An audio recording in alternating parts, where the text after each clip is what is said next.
The unexpected visitor's captain, Marcus Stone, stood in the observation deck of Lunar Station, Earth's primary orbital defense platform. His weathered hands gripped his coffee mug as he watched the morning shift change through the massive viewport. Earth hung below like a blue marble, peaceful and unaware of what was about to unfold. Marcus had served 23 years in the Earth Defense Force, and today felt like any other routine day. Dr. Jennifer Walsh rushed into the command center, her tablet clutched tightly in her hands. Her heart pounded as she reviewed the impossible readings from the deep space sensors. "Captain Stone, we have a situation," she called out, her voice cutting through the usual chatter of the control room. Marcus turned from the viewport immediately, sensing the urgency in Jennifer's tone. "What kind of situation, Doctor?" "Massive energy signatures approaching from the outer system. They're huge, sir. Whatever's coming, it's bigger than anything we've ever seen." Jennifer pulled up the holographic display, showing thousands of dots moving in perfect formation toward Earth. Computer estimates show approximately 40,000 individual vessels, each one the size of a small city. The color drained from Marcus's face. In all his years of service, he had never encountered anything like this. Earth's first contact protocols had always assumed they would meet other civilizations gradually, through exploration and diplomacy. No one had prepared for an invasion fleet of this magnitude. Lieutenant David Cross, the station's communications officer, looked up from his console with wide eyes. "Sir, they're sending a transmission. It's being broadcast on all frequencies." Simultaneously, the main screen flickered to life, revealing the face of High Commander Vextar of the Corridan Empire. His scaled features and glowing red eyes made it clear this was no human. When he spoke, his words were automatically translated by Earth's communication systems. "Primitive beings of the third planet," Vextar's voice boomed through the station. "I am High Commander Vextar of the mighty Corridan Empire. Your world has been selected for integration into our domain. You have 1 standard hour to surrender all military assets and prepare for occupation. Resistance will result in the complete destruction of your species." The transmission ended, leaving the command center in stunned silence. Marcus felt the weight of humanity's survival settle on his shoulders. He had trained for many scenarios, but facing an enemy with overwhelming numerical superiority was not one of them. Dr. Patricia Venn, Earth's leading physicist, had been quietly working in her laboratory when the alert came through. She rushed to join the emergency meeting, bringing with her classified research that had been theoretical until now. "Captain," she said breathlessly, "there's something the Corridans don't know about us, something we've been keeping secret for." 15 years, Marcus raised an eyebrow. "What kind of secret, Doctor? The kind that might just save humanity from extinction." Humanity's hidden power deep beneath the mountains of Colorado, General William Hayes stood in a control room that officially didn't exist. Project Phoenix had been humanity's most classified program, developing technology that pushed the boundaries of known science. For 15 years, Earth's brightest minds had worked in absolute secrecy, preparing for the day when humanity might. "You face an existential threat. All stations report ready," announced Commander Lisa Park, her fingers dancing across holographic controls.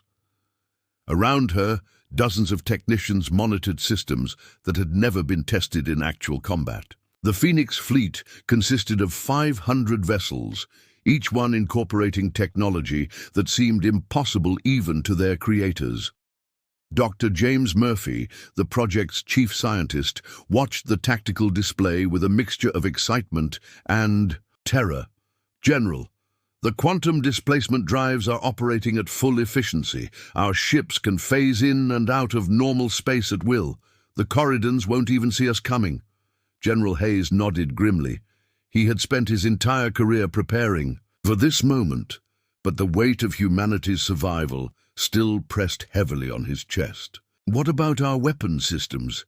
The reality manipulation cannons are online, Dr. Murphy replied.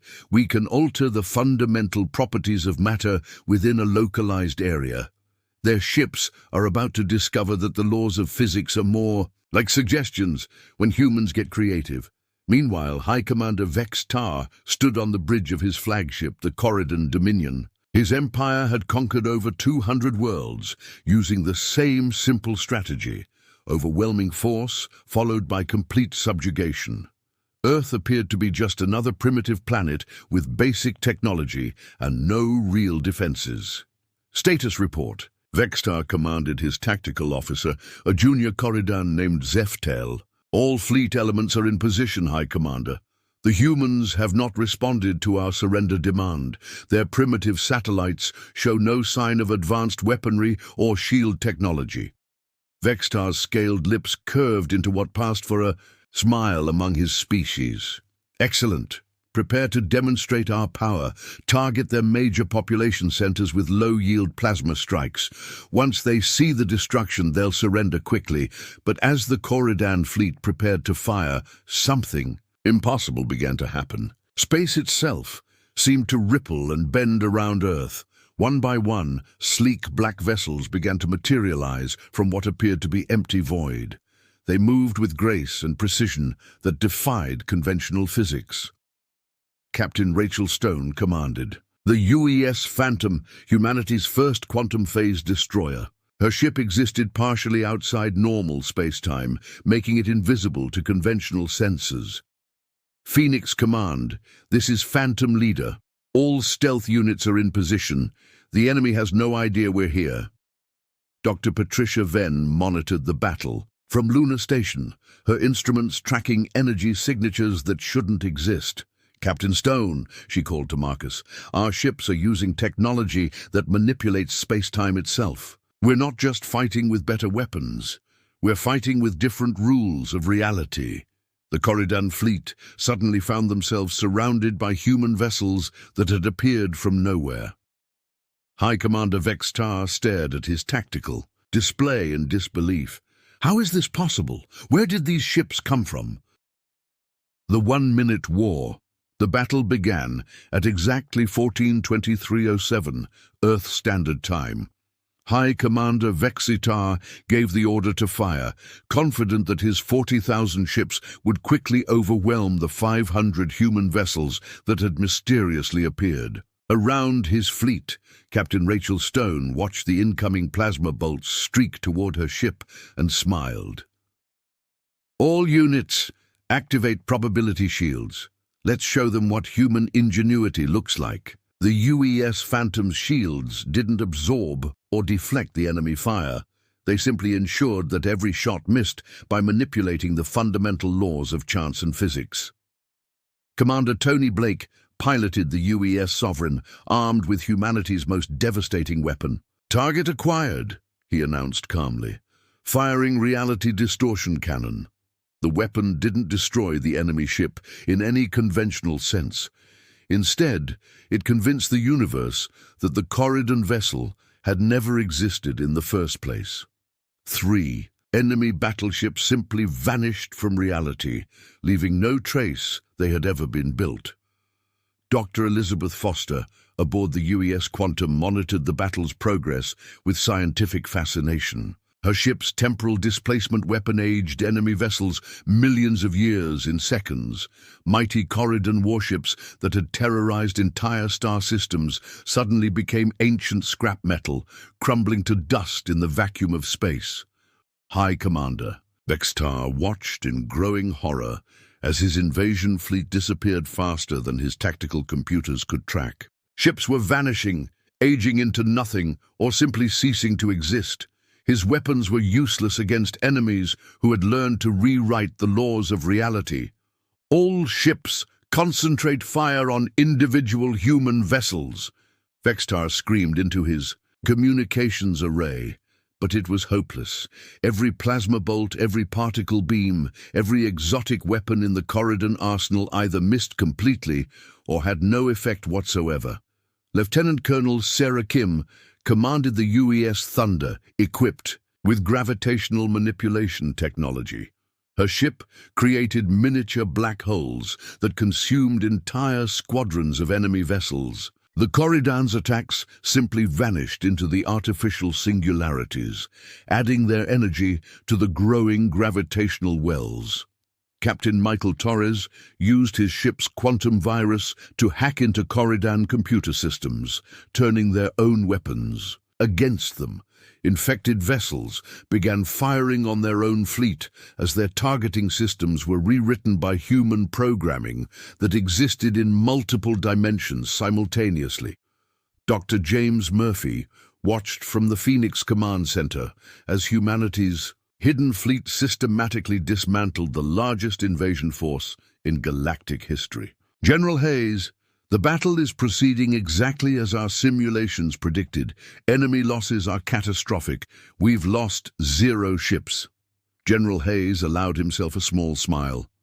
How long until complete victory? At current rate of engagement, approximately 37 seconds, sir. The final phase of the battle lasted exactly those 37 seconds. The remaining Corridan ships found themselves facing weapons that violated everything they understood about the universe. Reality manipulation cannons erased squadrons from existence. Temporal disruptors aged mighty battleships into cosmic dust. Quantum phase weapons struck from dimensions the Corridans didn't even know existed. When the silence finally came, High Commander Vextar found himself commanding exactly 12 damaged vessels out of his original 40,000. His flagship's bridge was half destroyed, his crew was dead or dying, and his empire's greatest military achievement had been reduced to space debris in exactly 61 seconds. The new Galactic Order Captain Rachel Stone's voice came across. The communication channels calm and professional, despite having just witnessed the most one-sided battle in galactic history. Corridan vessels, this is Captain Stone of the United Earth Space Force. You have 2 choices: surrender and carry a message back to your empire, or join the rest of your fleet in oblivion. High Commander Vextar stared at the human ships surrounding. His few survivors. These beings had treated the fundamental laws of physics like mere suggestions, wielding technology that made his empire's greatest achievements look like primitive tools. His pride warred with his survival instincts, but survival won. "We surrender," he transmitted, his voice barely above a whisper. "What message would you have us carry?" General Hayes himself answered from Phoenix Command. "Tell your empire that Earth is now under human protection. Tell them that any species that threatens innocent worlds will face the same fate as your invasion fleet.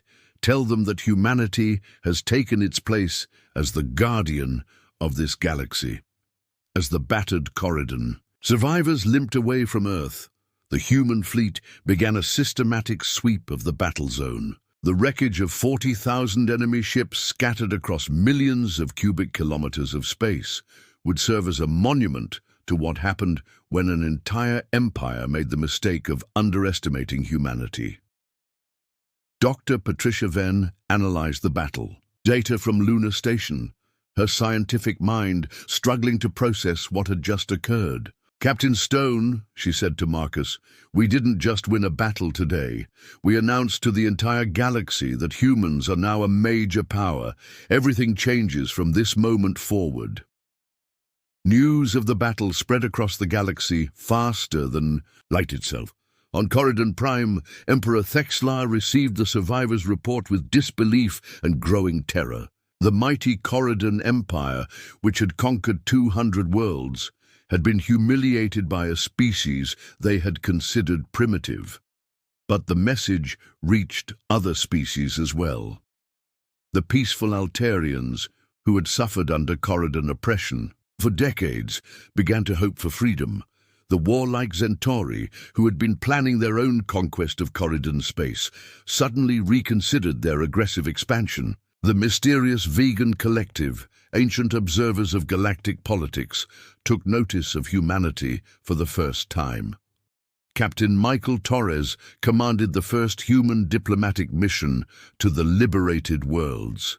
His ship, The UES ambassador carried not weapons, but hope to species that had lived under Corridan tyranny.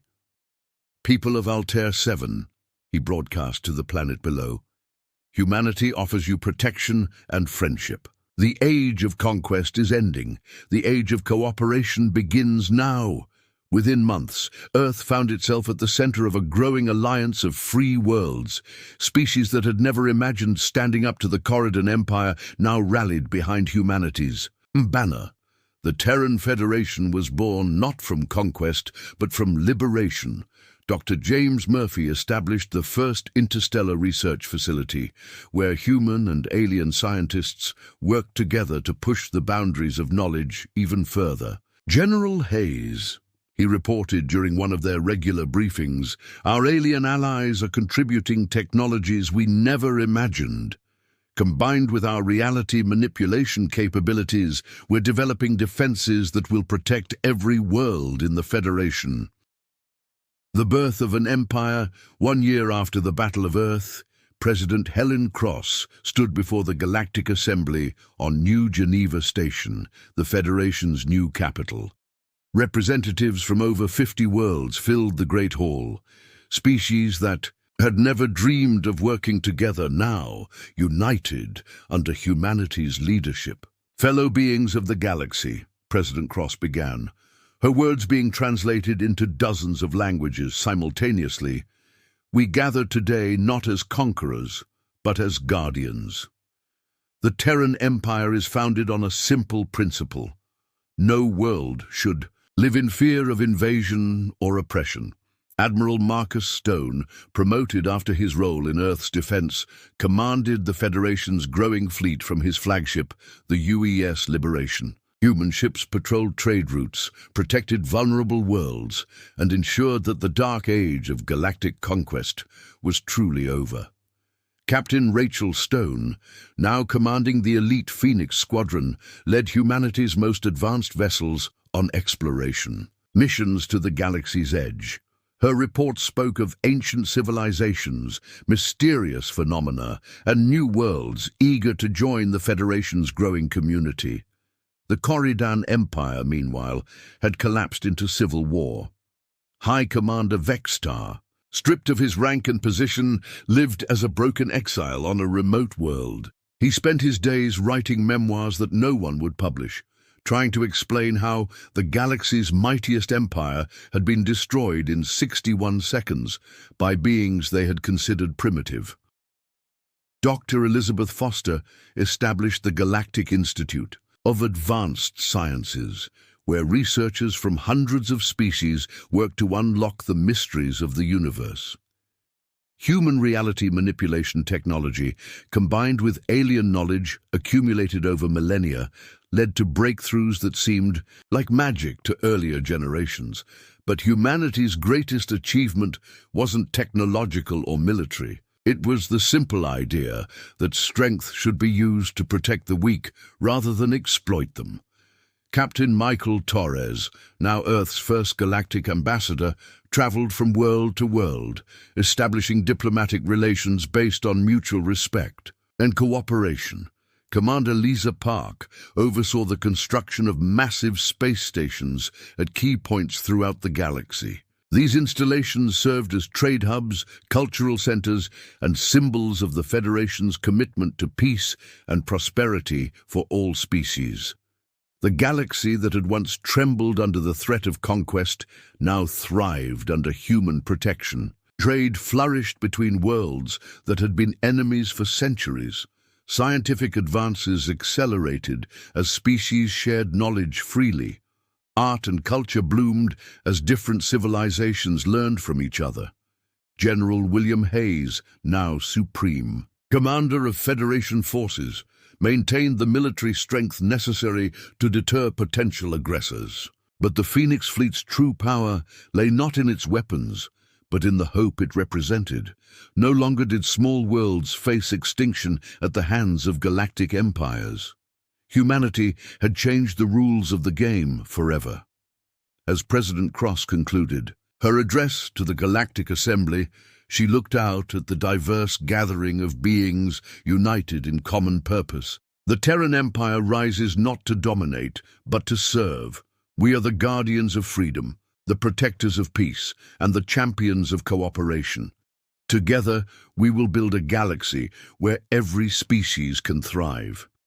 The applause that followed echoed, not just through the assembly hall, but across the stars themselves. Humanity had taken its place among the great powers of the galaxy, not through conquest, but through the simple act of showing other species that there was a better way to live among the stars. The empire that had sent its strongest army to invade. Earth lasted just 1 minute. The empire that humanity built in response would last for millennia, remembered not for the worlds it conquered, but for the civilizations it saved.